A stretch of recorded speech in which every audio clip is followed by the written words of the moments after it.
Assalamualaikum warahmatullahi wabarakatuh. Jangan lupa tekan tombol subscribe-nya, aktifkan notifikasinya agar tidak ketinggalan belajar. Terima kasih. Assalamualaikum warahmatullahi wabarakatuh. Materi yang akan kita pelajari hari ini adalah tentang sumber bunyi. Apa itu bunyi? Bunyi itu adalah suara yang dihasilkan oleh benda yang bergetar, seperti alat musik tradisional yang telah kalian pelajari, baik itu yang digesek, ditiup maupun dipukul, semuanya dapat menghasilkan bunyi.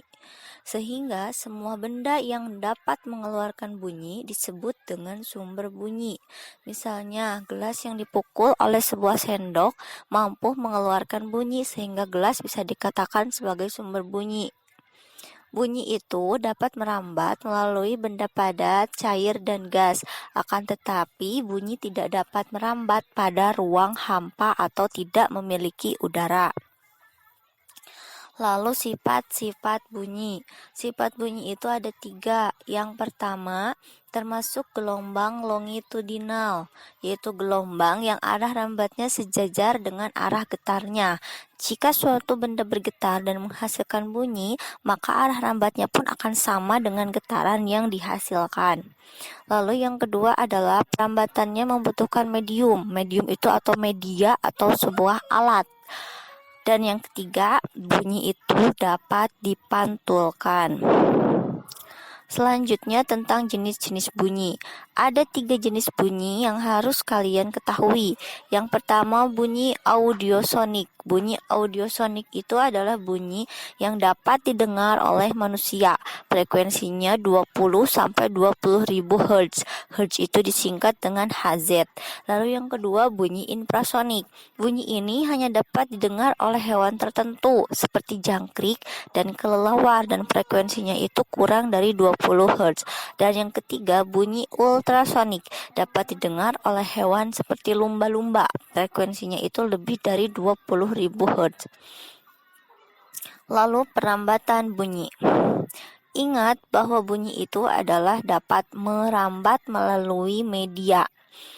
Ketika ada trompet ditiup dan gitar dipetik, kita akan mendengar kedua bunyi tersebut secara bersamaan.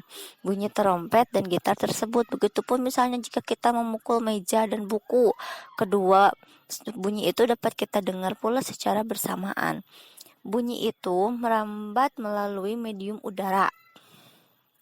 Udara merupakan medium yang sering dilalui oleh gelombang bunyi. Maka dari itu, bunyi itu tidak dapat merambat pada ruangan atau sekeliling yang memiliki ruang hampa atau tidak ada udara sama sekali. Cepat rambatnya bunyi itu dipengaruhi oleh 2 hal, yaitu suhu dan juga medianya.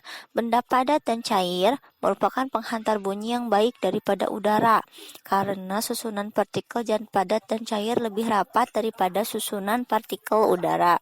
Selain jenis medianya, faktor yang mempengaruhi cepat rambat bunyi itu adalah suhu medium atau suhu ruangan atau suhu sekitarnya. Semakin tinggi suhu, maka cepat rambat bunyi pun akan semakin besar. Dikarenakan pada saat suhu meningkat, molekul-molekul medium akan bergerak lebih cepat. Gerakan tersebut akan menimbulkan tumbukan antar partikel yang frekuensinya semakin besar. Dengan frekuensi tumbukan ini, energi akan berpindah dalam waktu singkat sehingga cepat rambat bunyi akan semakin cepat. Selanjutnya, bunyi itu dapat dipantulkan. Bunyi merupakan suatu gelombang sehingga bunyi itu mengalami pemantulan. Ada beberapa jenis pantulan bunyi, yaitu ada 3. Yang pertama, bunyi yang memperkuat bunyi asli. Hal ini jika kita misalnya ada di ruangan kecil, maka suara kita akan terdengar lebih jelas dibandingkan dengan kita berada di ruangan yang lebih besar atau ketika kita berada di lapangan sepak bola. Semakin kecil ruangan, maka suara atau bunyi yang didengar pun akan semakin jelas, karena bunyi ini yang dipantulkan itu memperkuat bunyi asli. Yang kedua, gaung. Gaung itu bunyi pantul yang terdengar hampir bersamaan dengan bunyi asli sehingga bunyinya terpantul berulang-ulang. Biasanya gaung terjadi jika bunyi dipantulkan pada permukaan yang keras. Contoh, jika kita berada di dalam gedung bioskop, maka akan terdengar gaung. Gaung ini biasanya bunyinya cukup keras. Maka dari itu gedung bioskop ataupun gedung konser biasanya dilapisi oleh bahan-bahan lunak seperti karpet, busa karet, dan juga gabus. Lalu yang terakhir ada gema. Gema itu adalah bunyi pantul yang terdengar setelah bunyi asli. Gema terjadi karena jarak antara sumber bunyi dengan dinding pemantulnya. Contohnya adalah bunyi pantul yang dihasilkan oleh dinding antar bangunan dan dasar suatu ruangan. Atau jika kita berada dalam suatu ruangan yang kosong, tidak ada benda apapun yang dapat dipantulkan, maka akan terdengar gema atau seperti kita sedang berada di dalam sebuah gua. Selanjutnya jenis bunyi yang lain. Jenis bunyi yang lain pun ada beberapa.